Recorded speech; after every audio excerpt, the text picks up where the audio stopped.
ಗಿಲ್ಲಿ ಎಲ್ಲರನ್ನ ತೇಜೋವಧೆ ಮಾಡ್ತಾನೆ, ಹೀಯಾಳಿಸಿ ಅವಮಾನ ಮಾಡ್ತಾನೆ ಅಂತ ಎಲ್ಲಾರ್ದು ಒಂದೇ ಕಂಪ್ಲೇಂಟು. ಆದ್ರೆ ಯಾರಿಗೂ ಕೂಡ ಗಿಲ್ಲಿಗೆ ಯಾವ ರೀತಿ ತೇಜೋವಧೆ ಆಗುತ್ತೆ, ಗಿಲ್ಲಿನ ಯಾವ ರೀತಿ ಹೀಯಾಳಿಸ್ತಾರೆ ಅಂತ ಕಾಣಿಸೋದೇ ಇಲ್ಲ. ಯಾಕಂದ್ರೆ ಗಿಲ್ಲಿ ಅದೆಲ್ಲವನ್ನು ಕೂಡ ಕಾಮಿಡಿಯಾಗಿ ತಗೊಂಡು ಆ ಮ್ಯಾಟರ್ ಗಳನ್ನ ಅಲ್ಲಲ್ಲೇ ಮುಗಿಸ್ಬಿಡ್ತಾನೆ.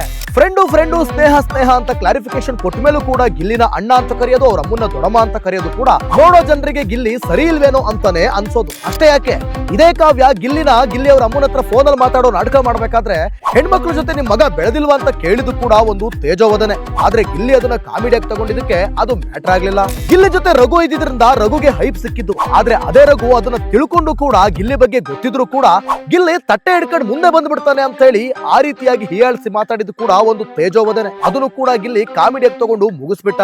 ಕೆಲಸ ಅಂತ ಬಂದಾಗ ಮಾಡಲ್ಲ, ಊಟ ಅಂತ ಬಂದಾಗ ತಟ್ಟೆನ ಮುಂದಕ್ಕೆ ಇಟ್ಕೊಂಡ್ ಬರ್ತಾನೆ ಅಂತ ಊಟದ ವಿಚಾರದಲ್ಲಿ ಮಾತಾಡೋದು ಕೂಡ ಒಂದು ಅವಮಾನನೆ.